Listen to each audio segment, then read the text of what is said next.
इन नागरिकों ने 5 लाख लोगों ने मुझे वोट दिया है। मैंने उनका वोट दे के नहीं खरीदा है। 20 साल से विधायक हूँ। एक नागरिक ने आज तक मुझसे 1 रुपया नहीं मांगा है और मैंने 20 साल में एक नागरिक का काम कराने के लिए उससे कभी 1 रुपया लिया भी नहीं है।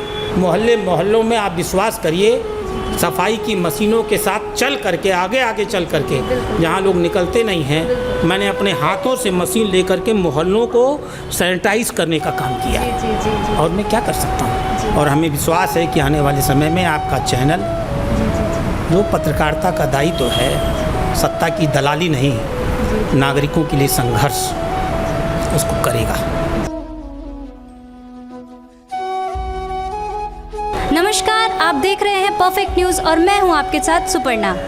आज हमारे कार्यक्रम व्यक्ति विशेष के अंतर्गत हम पहुंच चुके हैं एक ऐसे महान व्यक्तित्व के पास जिन्हें शायद परिचय की आवश्यकता ही नहीं है। एक अभिभावक के रूप में, एक राजनेता के रूप में, वरन यह कहना ज़्यादा उचित होगा कि एक राष्ट्रभक्त के रूप में वो समाज को एक उदाहरण दे रहे हैं। जनता की सेवा, जमीनी स्तर पर उतरकर समाज की सेवा में इनका नाम सर्वोपरि है।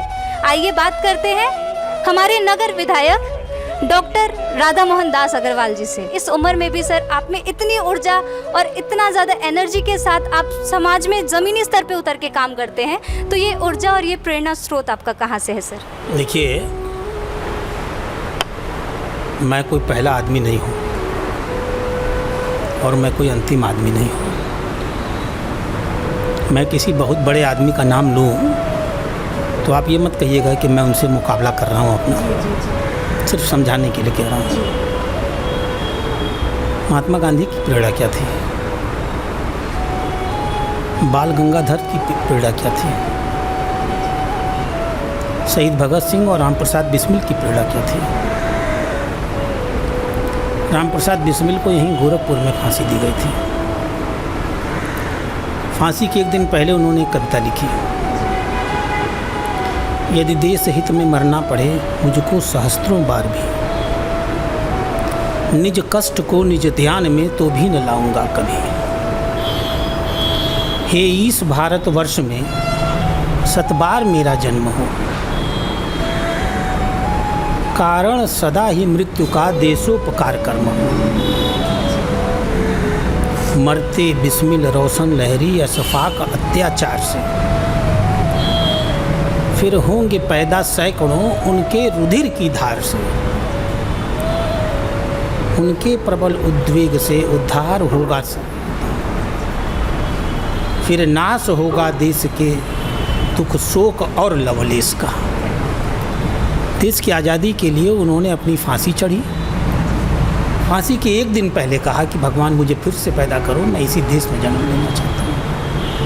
तो इस देश का इतिहास ऐसे हजारों लोगों के प्रेरणास्पद इतिहास से भरा है जिससे कोई भी नागरिक प्रेरणा ले सकता है। तो मैं उन सब का कृतज्ञ हूँ, उन सब का आभारी हूँ। उनके मुकाबले मैं उनके चरणों का दास भी नहीं हूँ, लेकिन मुझे फ़क्र है कि मैं प्रयास करता हूँ कि उनके रास्ते पर चलूँ। 70 साल देश आज़ाद हो गया, पार्टियाँ आती गईं, शासन बदलते गए, लेकिन बहुत कुछ बदला नहीं है।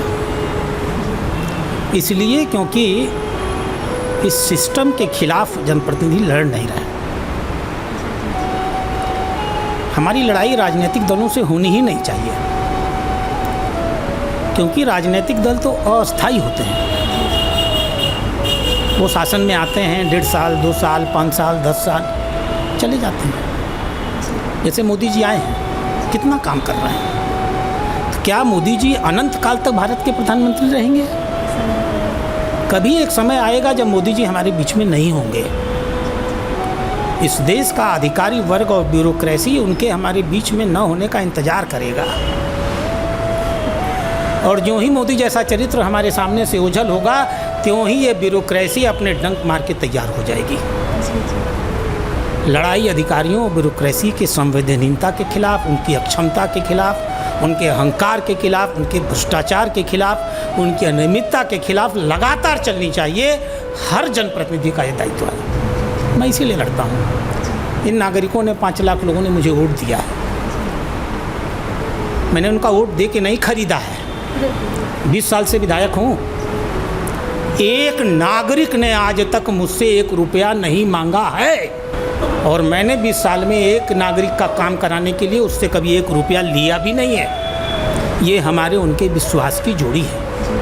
वो नागरिक, मैं घर में प्रचार 2017 के चुनाव में मैं प्रचार में नहीं निकला था, घर पे था, और बहुत सी ताकतें, प्रभावी लोग जातिवाद करके मुझे हराने के चक्कर में लगे थे।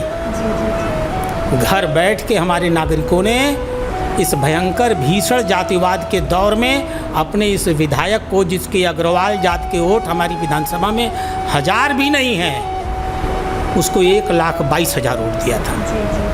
तो जिसके के पास ऐसे नागरिक होंगे, ऐसे सैद्धांतिक नागरिक होंगे, ऐसे जान देने नागरिक होंगे, ऐसा प्यार देने वाले नागरिक होंगे, वो प्रतिनिधि उनके लिए लड़ेगा नहीं तो करेगा क्या?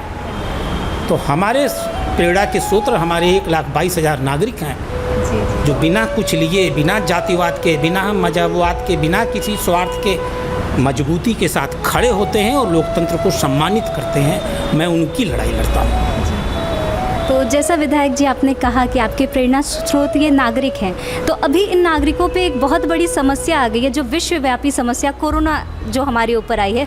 तो इसके लिए आपकी तरफ से क्या योजना है? मतलब आपकी तरफ से क्या ऐसी चीज़ें होनी चाहिए जिससे इसका अभी तक कोई वैक्सीन नहीं बन पाया है, तो इसके बचाव के लिए या क्या ऐसा किया जाए कि इसको फैलने से रोका जा सके?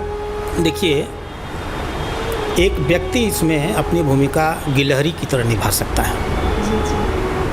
मैं चूँकि पेशे से डॉक्टर हूँ, इसलिए नागरिकों को कोरोना से भयभीत न हो और उससे बचाव के तरीके क्या हैं ये सिखा सकता हूँ। सरकार की योजनाओं में अगर सरकार ने कहा है कि हम गरीबों को राशन कार्ड बिना पैसे, राशन बिना पैसे के देंगे, तो उनका लाभ दिलवा सकता हूँ। सरकार अगर कहती है कि हम 1000 रुपया महीने ऐसे मजदूरों को देंगे, तो मैं उन्हें 1000 रुपया महीने दिला सकता हूँ। विभिन्न प्रकार के जो सैनिटाइज़र और किट्स हैं, जितनी मेरी आर्थिक क्षमता है उसको बंटवाने में उनकी मदद कर सकता हूँ। नागरिक अगर मुझे फ़ोन करें और बताएं कि मेडिकल कॉलेज या जिला अस्पताल में उनके साथ अन्याय हो रहा है, तो उस अन्याय को दूर कराने में प्रयास कर सकता हूँ। एक विधायक कोरोना से लड़ने की नीतियाँ नहीं बना सकता। यह तो मुख्यमंत्री तय करेंगे कि अगर उनके पास एक पढ़ा लिखा डॉक्टर है, MD मेडिसिन है, MD पीडियाट्रिक्स है। मैं BHU में प्रोफेसर रहा हूँ, आज का नहीं, 1981 से 86 तक रहा हूँ, प्रोफेसर रहा हूँ।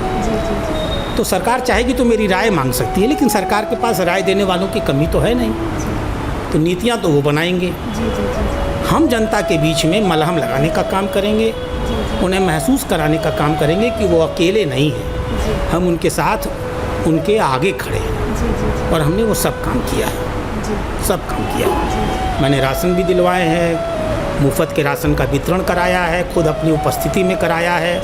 जिन राशन कार्ड होल्डरों ने हमारे नागरिकों से पैसा ले लिया है, उनको खड़ा करके नागरिकों के सामने माफ़ी मंगवाई है और पैसा वापस करने के लिए मजबूर किया है। मैंने उनको अपने सामने वापस करवाया है।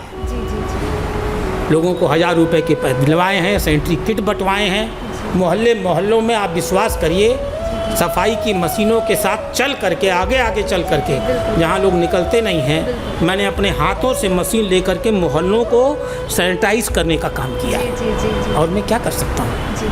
तो जैसे कि विधायक जी, अभी अनलॉक की प्रक्रिया चालू हो गई है, तो इसमें आप यहाँ की जो जनता है उसके लिए कोई अगर संदेश देना चाहे तो वो क्या होगा? ये सबसे भयावह दौर है और सबसे अधिक सावधानी रखने वाला दौर है। वो जो ट्रकों के पीछे लिखा रहता है ना, सावधानी हटी दुर्घटना घटी, ये वो दौर है। जब तक लॉकडाउन था तब तक तो नागरिक सेफ थे, क्योंकि सब अपने अपने घरों में थे। अब तो 2 गज की दूरी सबसे अधिक जरूरी। मास्क लगाइए, डरिए मत। कोरोना हो जाए तो अस्पतालों में इलाज करने मत जाइए, घर में रहिए। एक ऑक्सीमीटर खरीदिए, अपने ऑक्सीजन को नापिए।